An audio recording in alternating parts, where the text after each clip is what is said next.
आज दिनांक 30 अप्रैल 2023 दिन रविवार है।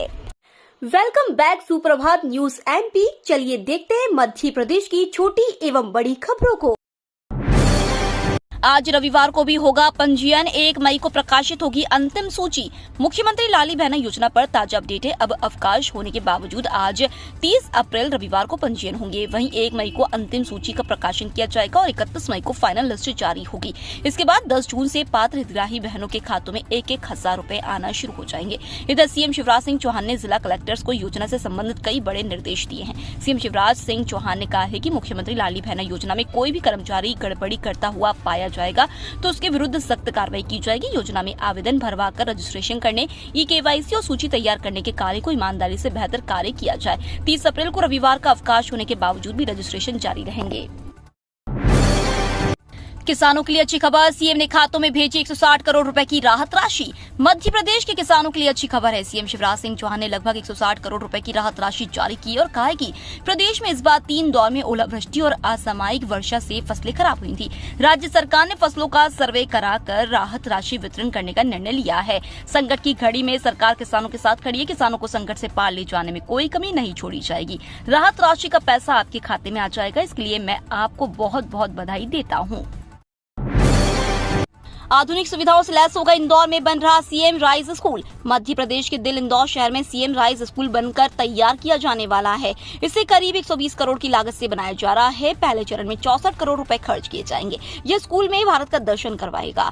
जानकारी के मुताबिक सीएम राइज स्कूल को आकाश विजयवर्गीय विधानसभा क्षेत्र में बनाकर तैयार किया जा रहा है। 28 अप्रैल के दिन एमएसएमई मंत्री ओम प्रकाश सकलेचा द्वारा भूमि पूजन किया, साथ ही तैयारियों का निरीक्षण भी किया गया। इस दौरान आकाश विजयवर्गीय भी वहां मौजूद रहे। उन्होंने मीडिया से बातचीत करते हुए कहा कि मल्हार आश्रम स्कूल में आधुनिक क्लासरूम, इंडोर गेम और भव्य स्विमिंग पूल बनाकर तैयार किया जाएगा। इसका काम 64 करोड़ की लागत में शुरू किया जाएगा। आज 100वीं बार पीएम मोदी करेंगे मन की बात। मध्य प्रदेश भाजपा ने किए विशेष इंतजाम। प्रधानमंत्री नरेंद्र मोदी आज यानी 30 अप्रैल रविवार को देशवासियों से 100वीं बार मन की बात कार्यक्रम के तहत रेडियो पर संवाद करेंगे। इस खास मौके पर प्रदेश में भाजपा ने विशेष इंतजाम किए। मध्य प्रदेश भाजपा के कार्यालय मंत्री एवं मन की बात कार्यक्रम के प्रदेश प्रभारी डॉक्टर राघवेंद्र शर्मा ने बताया कि 3 अक्टूबर 2014 को प्रधानमंत्री मोदी ने पहली बार देश को मन की बात से संबोधित किया था। 30 भाषाओं में होने वाला यह पहला कार्यक्रम है। प्रधानमंत्री नरेंद्र मोदी के मन की बात के 100वें एपिसोड को लेकर शर्मा ने बताया कि 23 करोड़ लोग इस कार्यक्रम को सुनते हैं। अब तक 100 करोड़ लोग कार्यक्रम को सुन चुके हैं। मध्य प्रदेश के 100 स्थानों में मन की बात को सुना जाएगा। प्रत्येक कार्यक्रम में 100 लोगों की उपस्थिति सुनिश्चित की जाएगी।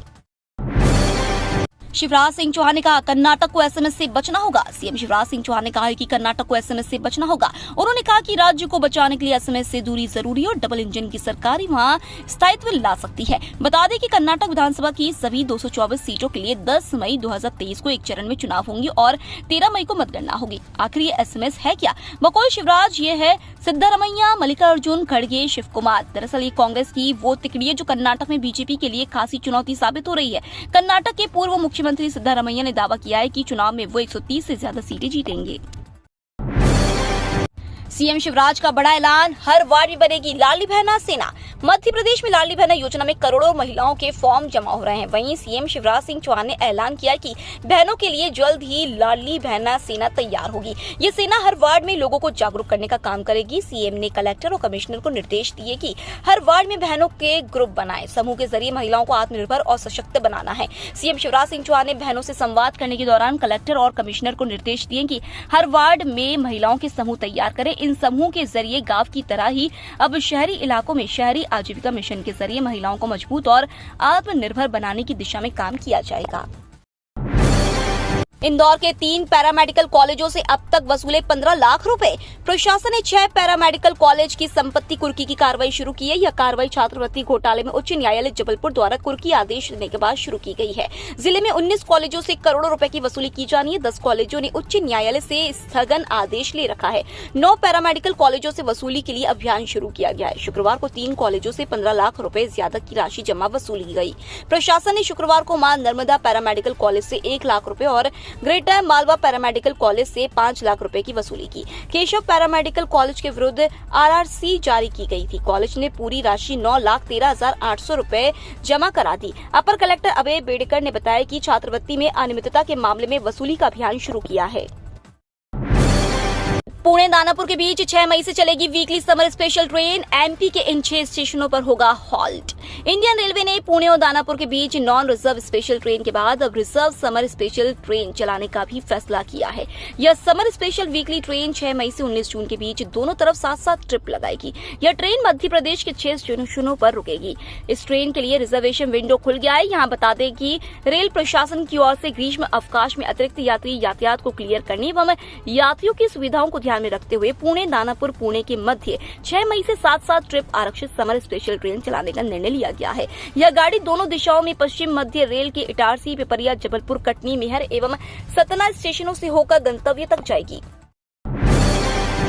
अमरनाथ यात्रा के लिए पिछले वर्ष की तुलना में 50% से भी कम हो रहे पंजीयन। अमरनाथ की पवित्र यात्रा इस वर्ष 1 जुलाई से शुरू हो रही है। इसके लिए बैंकों के जरिए पंजीयन प्रक्रिया चल रही है। 17 अप्रैल से भोपाल के 3 बैंकों में अमरनाथ यात्रा के लिए पंजीयन किए जा रहे हैं, लेकिन पिछले वर्ष की तुलना में इस वर्ष पंजीयन कराने वाले श्रद्धालुओं की संख्या में कमी आई है। इसके पीछे बायोमेट्रिक व्यवस्था बनी हुई है। अधिक समय लगने से लोग पंजीयन कराने में रुचि नहीं ले रहे हैं। इसीलिए श्रद्धालुओं ने प्रधानमंत्री नरेंद्र मोदी को पत्र लिखा है, जिसमें कहा गया है कि बाबा बर्फानी की यात्रा की पंजीयन प्रक्रिया सरल बनाई जाए।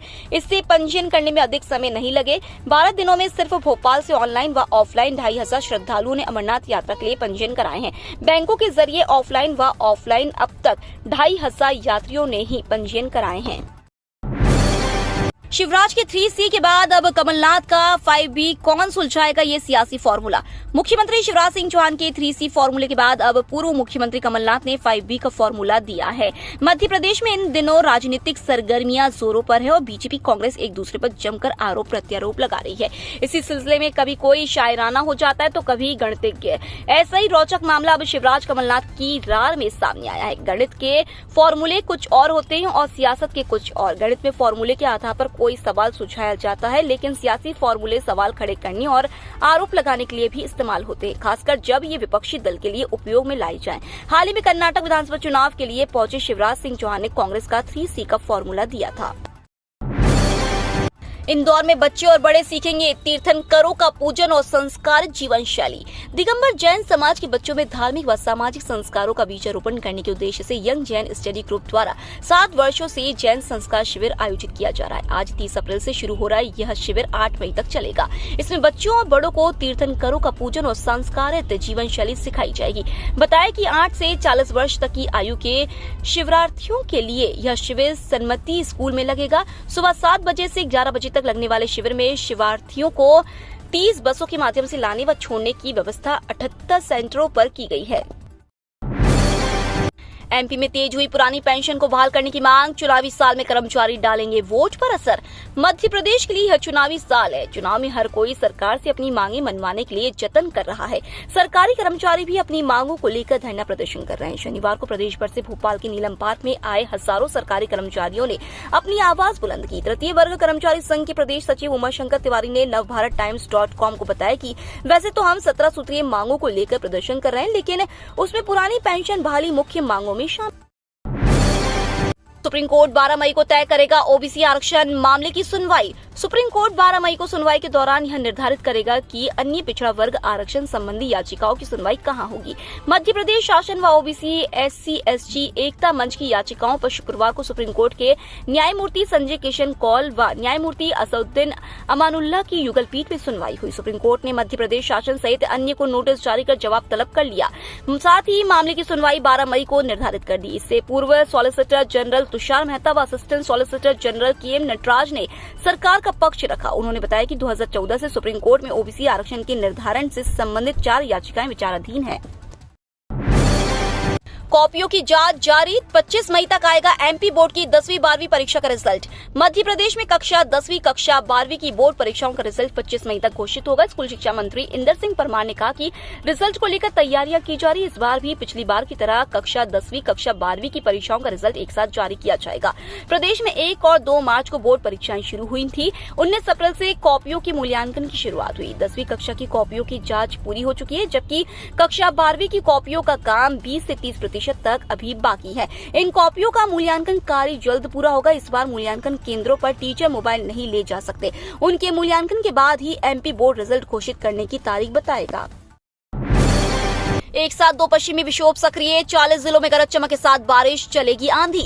एक के बाद एक सक्रिय हो रहे वेदर सिस्टमों के चलते मध्य प्रदेश में 4 मई तक बारिश और आंधी का असर देखने को मिलेगा। वहीं 60 से 65 किलोमीटर प्रति घंटे की स्पीड से आंधी चलेगी और कहीं कहीं ओले गिरने के भी आसार है। इस दौरान बिजली गिरने और चमकने के भी आसार है। एमपी मौसम विभाग की माने तो पश्चिमी विक्षोभ और चक्रवात के असर से 30 अप्रैल और 1 से 4 मई तक प्रदेश में चमक गरज के साथ बारिश और आकाशीय बिजली चमकने या गिरने की संभावना है। एमपी मौसम विभाग की माने तो भोपाल में 30 अप्रैल से 1 मई के बीच तेज हवा और गरज चमक के साथ तेज वर्षा हो सकती है।